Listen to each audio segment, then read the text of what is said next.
తప్పకుండా రాఘవేంద్ర స్వామి మా నియోజకవర్గంలో ప్రజల ఆశీస్సులతో మళ్ళా 4వ అసెంబ్లీలో, ఎందుకంటే ప్రజలు ఆయనకున్నారు.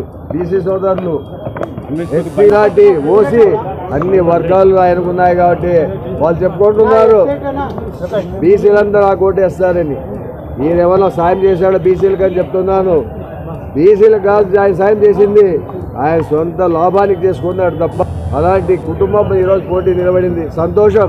బీసీ సోదరులు నిలబడడానికి బాధపడలేదు. కానీ అనిపిస్తున్నాయి, నా ముందే పెరిగి నా ముందే మాట్లాడే పిల్లోళ్ళు ఈరోజు నాకు ఎదురవుతున్నారంటే చాలా బాధాకరంగా ఉంది. ఎందుకంటే ఆ రోజు వాళ్ళ తండ్రి గారు జగన్మోహన్ ఒకటే మాట ఇవ్వడం జరిగింది, నిన్ను జిల్లాలో ఏదో ఒక 10 తీసుకొస్తామని. ఆ రోజు జగన్మోహన్ రెడ్డి మాట ఇచ్చిన ప్రకారము ఏడీసీ బ్యాంక్ చైర్మన్గా చేయడం జరిగింది. అది గుర్తు పెట్టుకోండి. ఈరోజు జగన్మోహన్ రెడ్డి గురించి మాట్లాడుతున్నారు, చాలా బాధాకరంగా ఉంది. దయచేసి చెప్తున్నా, రాబోయేది మరి మా ప్రభుత్వమే. మీరు అనుకుంటున్నారు తెలుగుదేశం వస్తుందని. తెలుగుదేశం ఎప్పుడు కూటమి కట్టిందో ఆ రోజు అదే కూటమి అయిపోయిందని చెప్తున్నాను. అలాంటి పార్టీలో మీరు చేరారు, మీరు ఆలోచన చేసుకోవాల్సిన అవసరం చెప్తున్నాను. మీరు అభివృద్ధి చేయలేదని ఆ కోసి గ్రామంలో పోయి అడగండి, మంత్రాలయంలో అడగండి, అలాగే పెద్దగడుగులు అడగండి, గోతాలంలో అడగండి.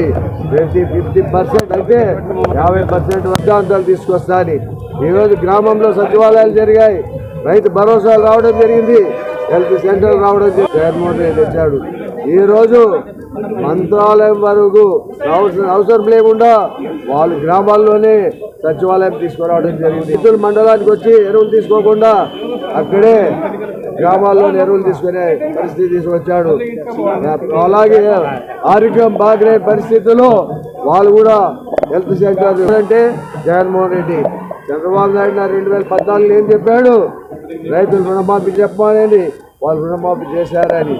అలాగే డాక్టర్ రుణమాఫీ చేస్తా అన్నాడు, ఏ ఒక్కరు చేయలే. నిరుద్యోగాలకి ఉద్యోగ పిల్లలకి ఉద్యోగం ఉన్న ప్రతి ఒక్కరికి ఆ రోజు 2000 ఇస్తా అని చెప్పాడు. ఏ ఒకటి ఇచ్చాడంటే ఆయన, ఏ ఒకటి కూడా ఇలా.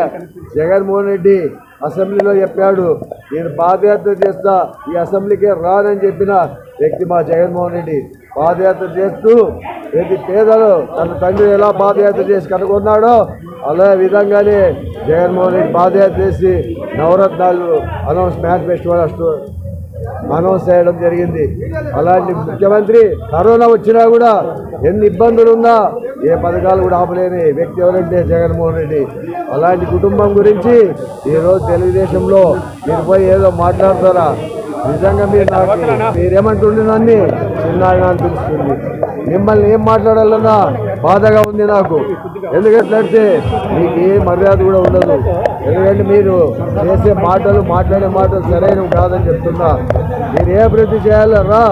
మీ ప్రియాంకుడు ఉన్నాడు కదా ముద్దురెడ్డి, అక్కడ కొండనకేరులో పోయడం మనం రోడ్లు ఎవరు వేశారు, నీళ్ళు ఎవరు ఇచ్చారు, బాలాలు ఇచ్చారని చెప్తాడు. మీ తమ్ముడు సోదరు రామకృష్ణారెడ్డి రౌడీ షీటర్, అందరికి తెలుసు రౌడీ షీటర్ అని. ఆయన కూడా మాట్లాడే పరిస్థితి ఉంది. ఈరోజు ఆయన మాట్లాడితే ఎవరు నమ్మే పరిస్థితి లేదు. గ్రామాల్లో మాట్లాడంలో కూడా నమ్మరు ఆయన్ని. అలాంటి పరిస్థితి ప్రతి ఒక్కరు మాట్లాడుకుంటూ పోతే చూస్తూ ఊరుకునేదానికి మేమేమి ఊరికే లేము. ఎందుకంటే నా ముందు నాతోనే ఆడుకొని పెరిగిన పిల్లలు మీరు. మీ తండ్రి గారు నా సోదరుడితో సమానం అనుకున్నాను. కానీ మీరు ఈరోజు మమ్మల్ని ఎదురు తిరిగి ఎమ్మెల్యేగా నిలబడినారు, సంతోషం. కానీ మాటలు మాత్రం జాగ్రత్తగా ఉండాలి, మాట్లాడేటప్పుడు కరెక్ట్గా మాట్లాడాలి. మీరయ్యా అన్యాయం చేసి పార్టీలు మారి డబ్బులు ఇచ్చి అందరికీ మీరు సీట్ తెచ్చుకొని తిక్కారెడ్డికి అన్యాయం చేసిన వ్యక్తులు ఎవరంటే మీరే అని చెప్తాను. ఇంకా బీసైడ్